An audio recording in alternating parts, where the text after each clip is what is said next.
أعوذ بالله من الشيطان الرجيم. بسم الله الرحمن الرحيم.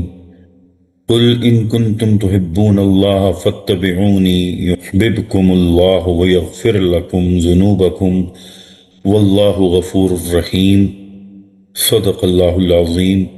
رب اشرح لي صدري ويسر لي أمري واحلل عقدة من لساني يفقهوا قولي. الحمد لله رب العالمين والصلاة والسلام على سيد الأنبياء وجميع المرسلين محمد الأمين وعلى آلہ وأصحابہ اجمعین.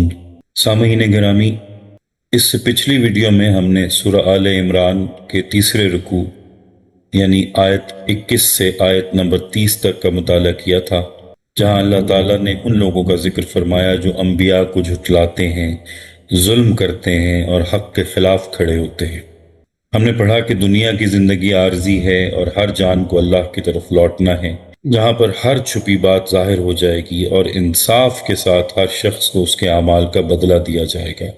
اور اللہ تعالیٰ نے کافروں کے لیے سخت وعید بیان کی اور ایمان والوں کے لیے دائمی اجر کی بشارت دی.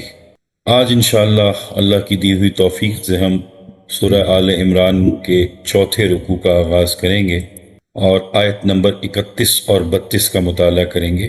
لہٰذا آیت نمبر 31 سے شروع کرتے ہیں. قل ان کنتم تحبون اللہ فاتبعونی، اے نبی صلی اللہ علیہ وآلہ وسلم کہہ دیجئے کہ اگر تم اللہ سے محبت کرتے ہو تو میری پیروی کرو.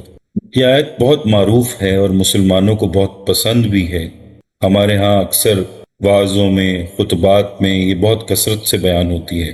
اکثر آپ نے یہ آیت جمعہ کے خطبے میں سنی ہوگی. فرمایا کہ اے نبی صلی اللہ علیہ وآلہ وسلم اہل ایمان سے کہہ دیجئے کہ اگر تم اللہ سے محبت کرتے ہو تو میری پیروی کرو، میرا اتباع کرو، اور اس کا نتیجہ یہ نکلے گا کہ یحببکم اللہ، اللہ تم سے محبت کرے گا، ویغفر لکم ذنوبکم، اور تمہارے گناہ بخش دے گا، واللہ غفور الرحیم، اور اللہ بخشنے والا رحم فرمانے والا ہے. دین کیا ہے؟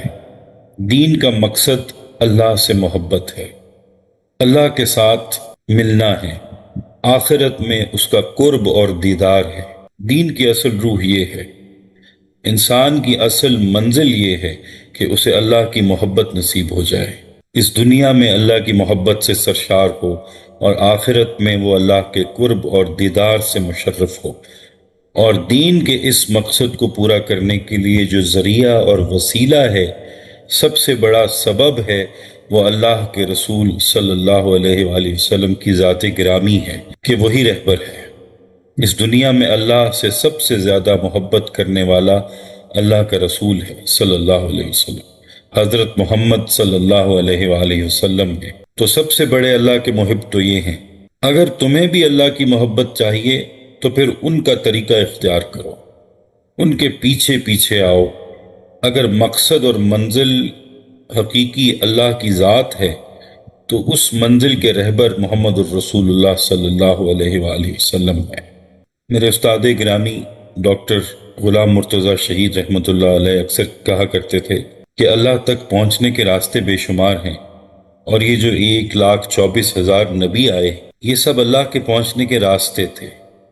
اب یہ سب چھوٹے چھوٹے راستے آپس میں ملتے ملتے آخر میں ایک گرینڈ ٹرنک روڈ، ایک بڑی شاہراہ میں مل جاتے ہیں، اور آخر میں جب منزل قریب آ جاتی ہے تو پھر ایک ہی شاہراہ رہ جاتی ہے.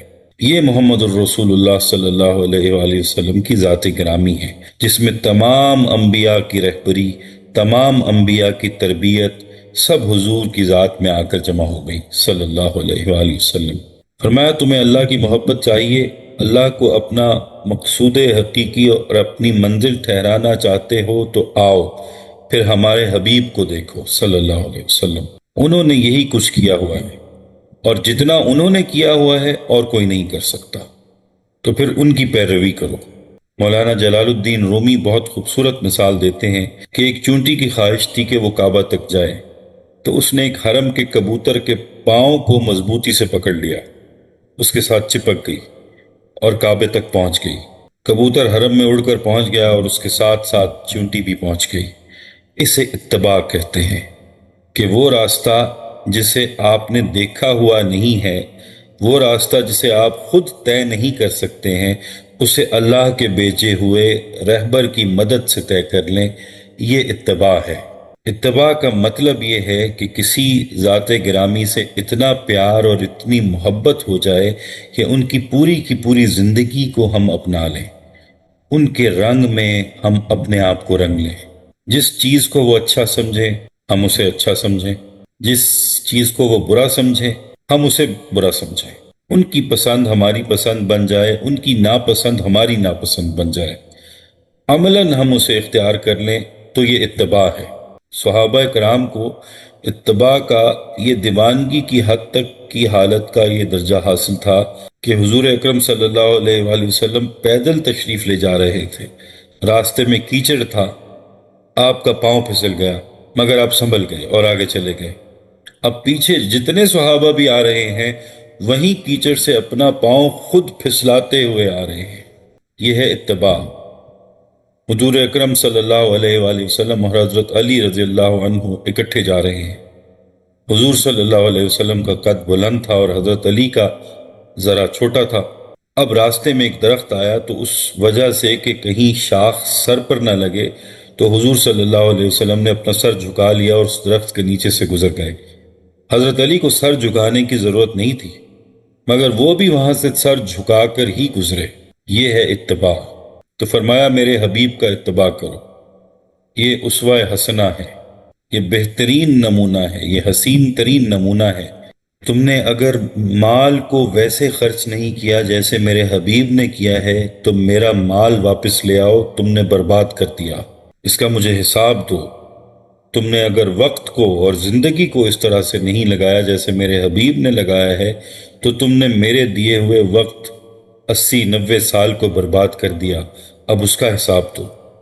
میں نے تمہیں سمجھنے کی صلاحیتیں دیں، محبت کا جذبہ دیا، غصے اور غیرت کی طاقت دی، یہ سب میری دی ہوئی نعمتیں تھیں، اور میں نے تم سے کہا تھا کہ انہیں ویسے کام میں لاؤ جیسے میرے محبوب نے انہیں استعمال کیا۔ اگر تم نے ویسے استعمال نہیں کیا ہے تو تم نے اس سب کو برباد کر دیا۔ اب ایک ایک رتی کا حساب دو۔ دین اس چیز کا نام ہے۔ اور ایک طرف یوں فرمایا کہ اگر تم اللہ سے محبت کرتے ہو تو اس محبت کا تقاضا یہ ہے اور اس محبت کے حصول کا ذریعہ یہ ہے کہ میرے نبی کا اتباع کرو۔ اگر تم اللہ کے محب ہو، اللہ کے عاشق ہو تو میرے حبیب کا اتباع کرو، پیروی کرو۔ اگر تم چاہتے ہو کہ تم اللہ کے محبوب بندے بن جاؤ، اللہ تم سے پیار کرے، تو پھر میرے نبی کا اتباع کرو تو اللہ تم سے پیار کرے گا۔ اگر تم اللہ کے محبوب بننا چاہتے ہو تو نبی کا اتباع کرو، اور اگر اللہ کے محب بننا چاہتے ہو تو بھی ہمارے نبی کا اتباع کرو۔ حضور اکرم صلی اللہ علیہ وآلہ وسلم سے بڑا اللہ کا محب بھی کوئی نہیں ہے، اور آپ سے بڑا اللہ کا محبوب بھی کوئی نہیں ہے۔ ہر حالت میں انہی کا اتباع کرو، اللہ تم سے محبت کرے گا اور تمہارے گناہ معاف کر دے گا۔ اللہ بہت بخشنے والا اور رحم فرمانے والا ہے۔ اب آگے آیت نمبر 32، قُلْ اطیعوا اللہ والرسول، کہہ دیجئے اطاعت کرو اللہ کی اور رسول کی صلی اللہ علیہ وسلم۔ فَإِن تَوَلَّوْا فَإِنَّ اللَّهَ لَا يُحِبُّ الْكَافِرِينَ، پھر اگر وہ پیٹھ موڑ لیں تو یاد رکھیں کہ اللہ کو ایسے کافر پسند نہیں ہے۔ اب یہ آیت اور اس سے پچھلی آیت، یہ دو آیتیں اس اعتبار سے بہت اہم ہیں کہ ان میں رسول صلی اللہ علیہ وسلم کے لیے دو الفاظ آئے ہیں، اطاعت اور اتباع۔ اطاعت اگر نہیں ہے تو یہ کفر ہے، چنانچہ اطاعت تو لازم ہے اور وہ بھی دلی آمادگی سے۔ لیکن اطاعت کس چیز پر ہوتی ہے؟ جو حکم دیا گیا ہے کہ یہ کرو وہ آپ کو کرنا ہے، یہ نہ کرو وہ آپ نے نہیں کرنا، یہ ہے اطاعت۔ اتباع اس سے بلند تر شے ہے۔ انسان خود تلاش کرے کیا حضور صلی اللہ علیہ وسلم کے اعمال کیا تھے اور ان پر عمل پیرا ہو جائے، خواہ آپ نے ان کا حکم نہ بھی دیا ہو۔